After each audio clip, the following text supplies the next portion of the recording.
أعوذ بالله من الشيطان الرجيم بسم الله الرحمن الرحيم قال فما خطبكم أيها المرسلون قالوا إنا أرسلنا إلى قوم مجرمين صدق الله مولانا العظيم وصدق رسوله النبي الكريم۔ آج اللہ تعالیٰ کے فضل و کرم سے 27ویں پارے کے خلاصے کا آغاز ہو رہا ہے۔ اس پارے کا جو مطلب سورۃ الذاریات کا آخر رکوع ہے وہ دو حصوں میں تقسیم ہے، کچھ 26ویں پارے میں آئے اور کچھ حصہ اس 27ویں پارے کے ابتدا میں ہے کہ حضرت ابراہیم علیہ السلام کے پاس فرشتے آئے تھے مہمان بن کر، تو ابراہیم علیہ السلام نے ان کے لیے کھانے کا انتظام کیا۔ تو جب ابراہیم علیہ السلام کو ان کی حقیقت کا پتہ چلا کہ یہ تو اللہ کے فرشتے ہیں، تو ان سے پوچھا کہ آپ لوگ کیوں آئے؟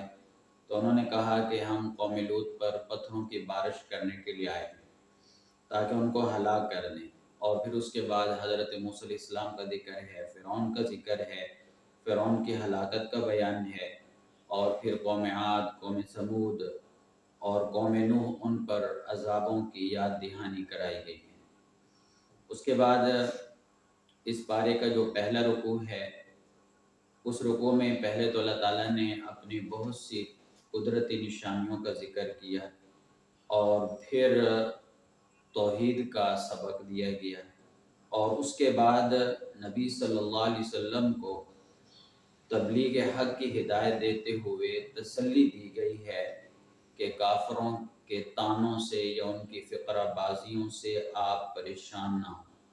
پھر انسان اور جنات کی جو تخلیق کا مقصد ہے پوری وضاحت کے ساتھ بیان کیا ہے کہ اللہ تعالیٰ نے انسان اور جنات کو اپنی عبادت کے لیے پیدا کیا ہے۔ اس کے بعد سورۃ الطور ہے، اس کا پہلا رکوع ہے اور پارے کا دوسرا رکوع ہے۔ اس رکوع میں پہلے تو طور، آسمان اور دریا خانہ کعبہ کو یعنی اس بات کی گواہی میں پیش کیا گیا کہ کفار پر قیامت والے دن عذاب ہو کر رہے گا اور اس عذاب کو کوئی نہیں ٹال سکتا۔ پھر یہ بتایا کہ قیامت کے آنے پر آسمان، پہاڑ، ان کا کیا حال ہوگا، یہ سب ختم ہو جائیں گے۔ اس کے بعد جو ہے متقین کو جنت کی بشارت دی گئی۔ پھر ایک اصول بتلایا گیا کہ ہر آدمی کو اپنے کیے کا بدلہ ملے گا، جو بھی عمل کیا ہے تو اس کا نتیجہ اس کو بھگتنا ہوگا۔ پارے کا رکوع نمبر 3 ہے، اس میں نبی صلی اللہ علیہ وسلم کو تسلی دی گئی کہ کافر لوگ آپ کو جو دیوانہ کہتے ہیں، معاذ اللہ مجنون کہتے ہیں، آپ ان کی پرواہ نہ کریں، آپ اپنے مقصد کو پورا کریں اور دین کی تبلیغ کرتے رہیں۔ اور پھر اس کے بعد کفار اور مشرکین کو بتایا گیا کہ وہ اپنے کفر اور شرک سے باز آ جائیں، کیونکہ نہ تو آسمانوں کو اس نے پیدا کیا ہے اور اسی طرح نہ ہی جو ہے آسمان جن کی وہ پوجا کرتے ہیں انہوں نے پیدا کیا ہے، اور وہ خود بخود نہیں بنے، یعنی وہ خود بخود نہیں بنے بلکہ اللہ نے ان کو بنایا ہے، اور انہیں غیب کا بھی پتہ نہیں، غیب کے حالات کا۔ تو بھلا اسی میں ہے کہ وہ اپنا کفر و شرک چھوڑ دیں، توحید کو اختیار کریں اور اس کے تقاضے پورا کریں۔ اور پھر یہ بھی بتایا کہ اگر وہ کفر اور شرک سے باز نہیں آئیں گے تو قیامت والے دن اللہ کے عذاب سے ان کو کوئی نہیں بچا سکے گا۔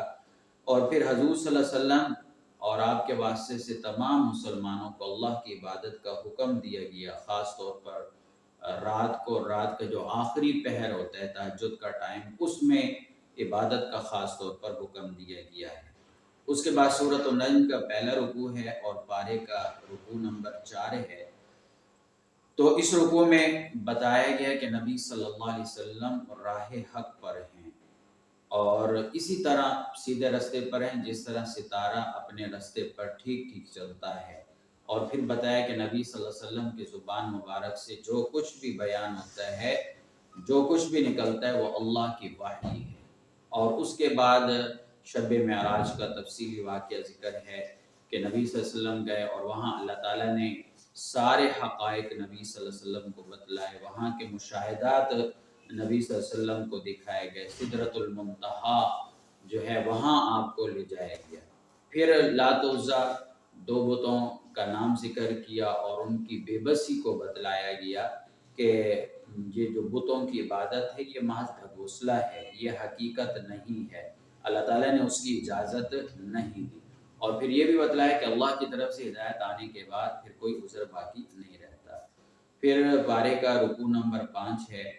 اس رکوع میں کافر اور مشرکین کے باطل عقیدوں پر تنقید کا سلسلہ ہے، اور یہ بتایا گیا ہے کہ تم جو بتوں کی عبادت کرتے ہو اور ان پہ بھروسہ کیے بیٹھے ہو کہ تمہاری سفارش کریں گے، وہ قطعاً سفارش نہیں کریں گے۔ بت تو اپنی جگہ ہیں، اللہ کے فرشتے بھی اللہ کے آگے بولنے کے ان کو مجال نہیں۔ اور پھر اس کے بعد زمین اور آسمان پر اللہ کی قدرت تامہ کا ذکر کیا گیا، اور پھر یہ بتایا کہ متقین وہ لوگ ہیں جو گناہوں سے، فحاشیوں سے اور معصیت سے بچتے ہیں، اور اگر کبھی ان سے بھول چوک ہو جاتی ہے تو ظاہر وہ توبہ کرتے ہیں، اور اللہ غفور الرحیم ہے۔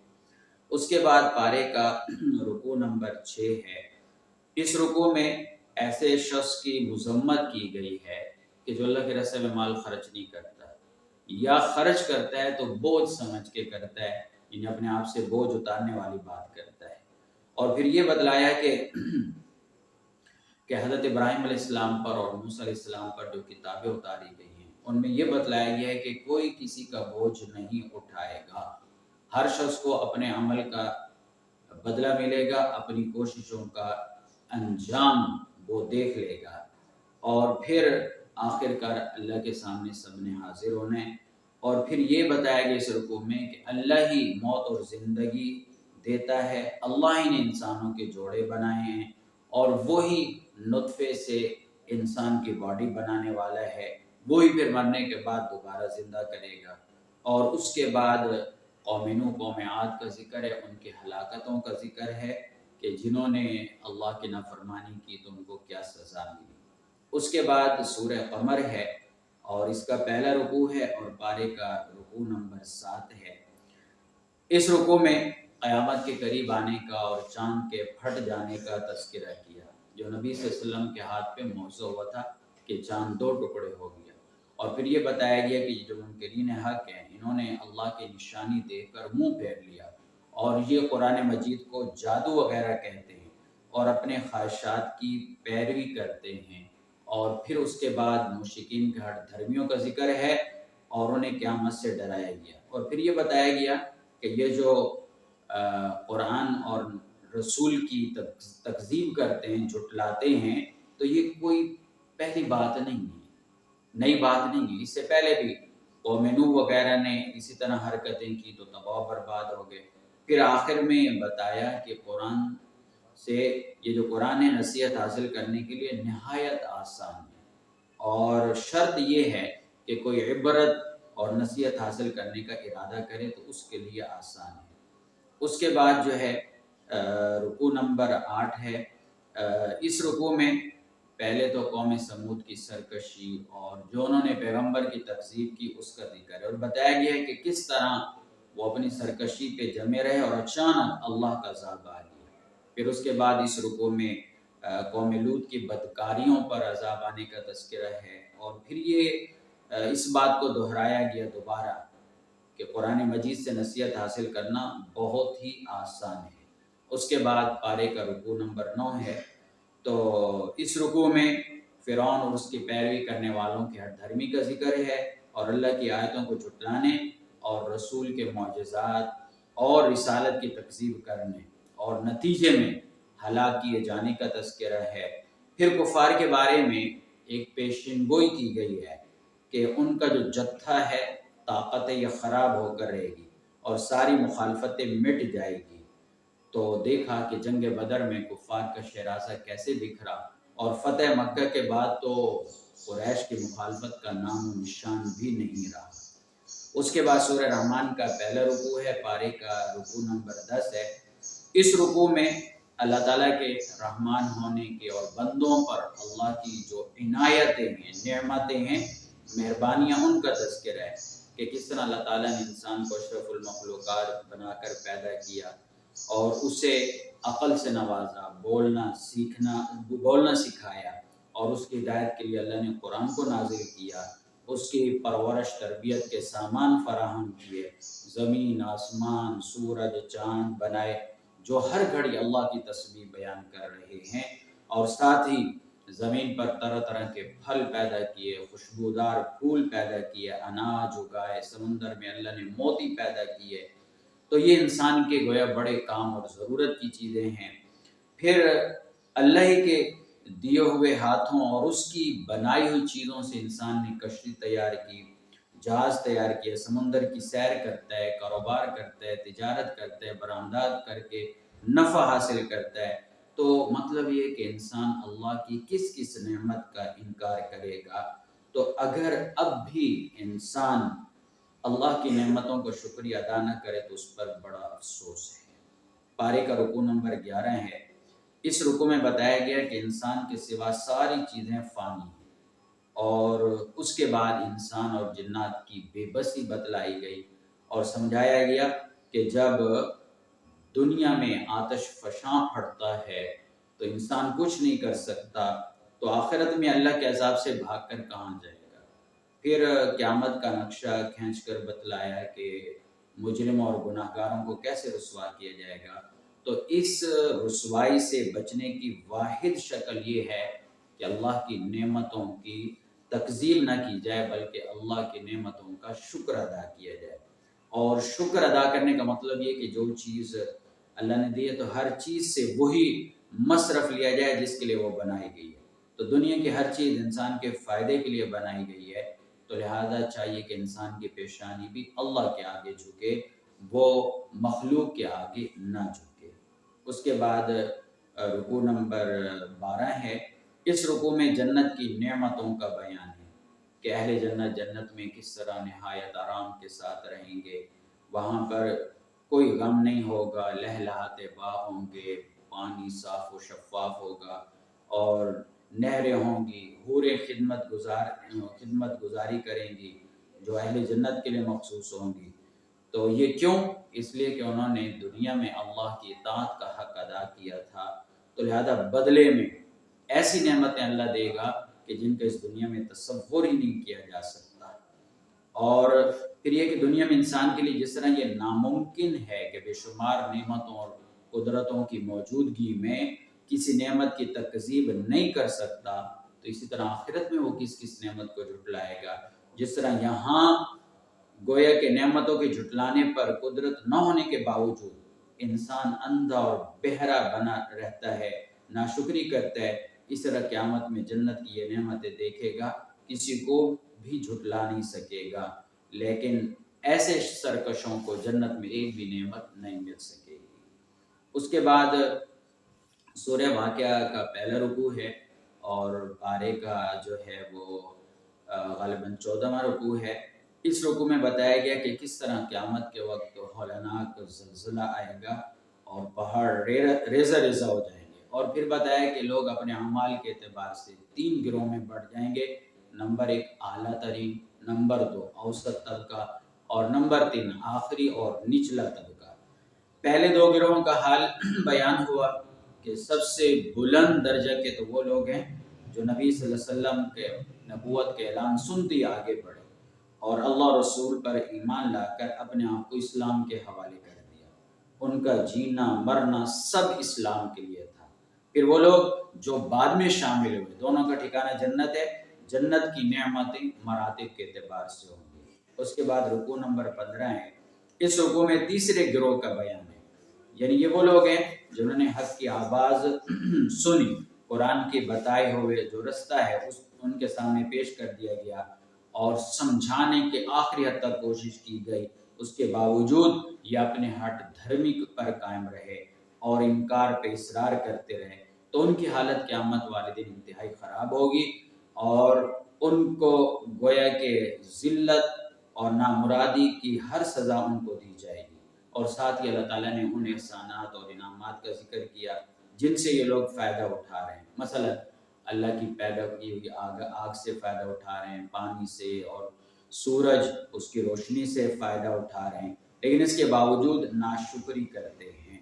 اور اس کے بعد جو ہے شرک کی تردید کرتے ہوئے یہ بتایا کہ پانی جو ہے نا ہر چیز جو ہے مطلب پانی وغیرہ ہر چیز کا ذکر کیا، یعنی اس رکوع میں بتایا کہ کیا تم کو آسمان سے پانی اتارتے ہوئے تم نے نہیں دیکھا اللہ کیسے اتارتا ہے، پھر تم کھیتی لہلہاتی ہے، جو یعنی ان نعمتوں کا اس رکوع میں ذکر ہے۔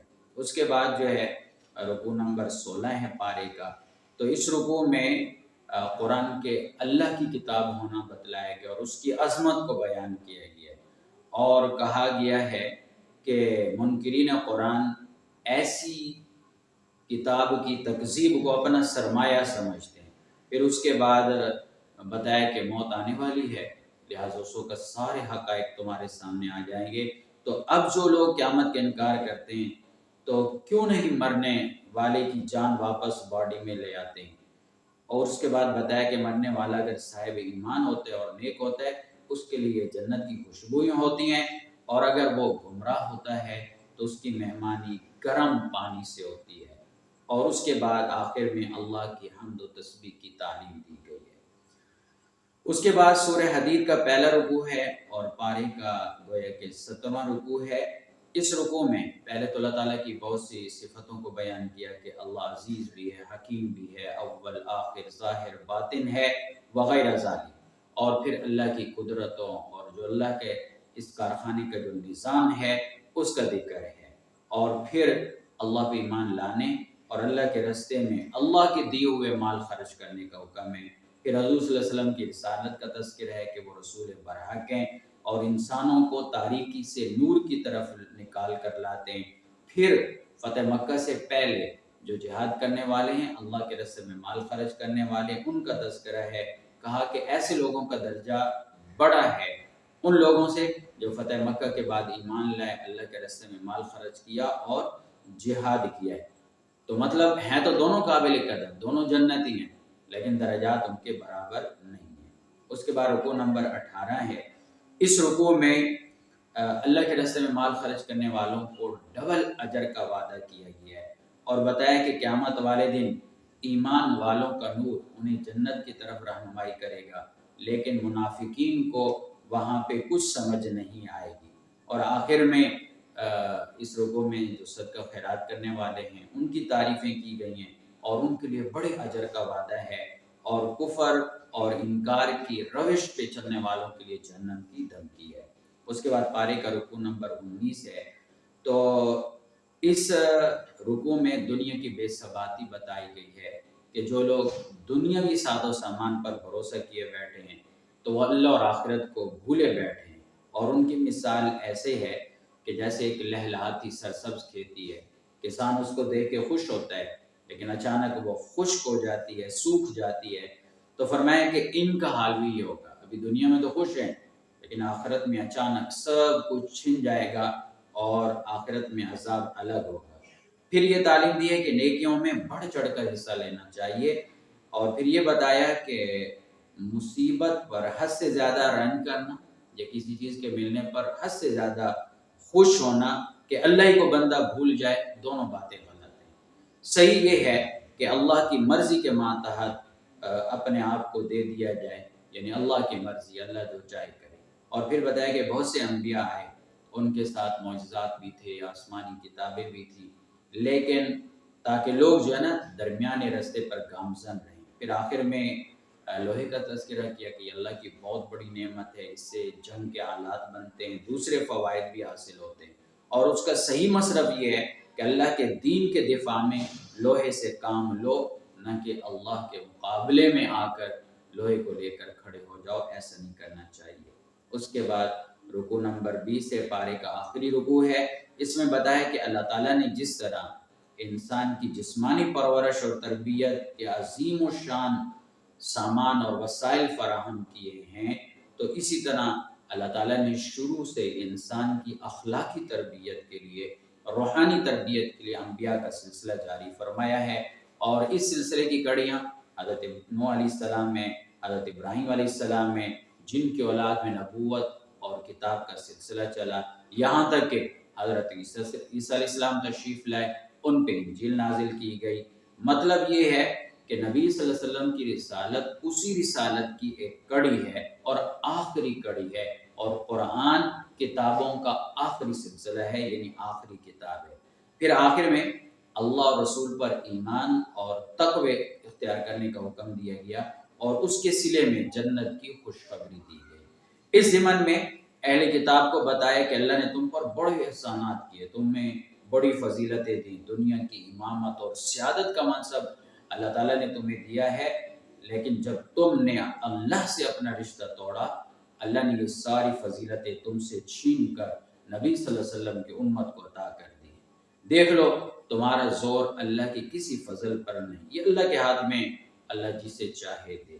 اسی طرح اشارتاً مسلمانوں کو خبردار کر دیا گیا کہ اگر تم بھی اہل کتاب کی طرح حرکتیں کرو گے اور اللہ کے احکامات سے بچنے کے چور دروازے نکالو گے، تو پھر یاد رکھو اللہ تمہاری جگہ اور قوم کو لے آئے گا، جس طرح تمہیں بنی اسرائیل کی جگہ اللہ لے کر آیا ہے۔ اللہ تعالیٰ ہمیں سمجھ عمل کی توفیق عطا فرمائے۔ وما علینا الا البلاغ المبین۔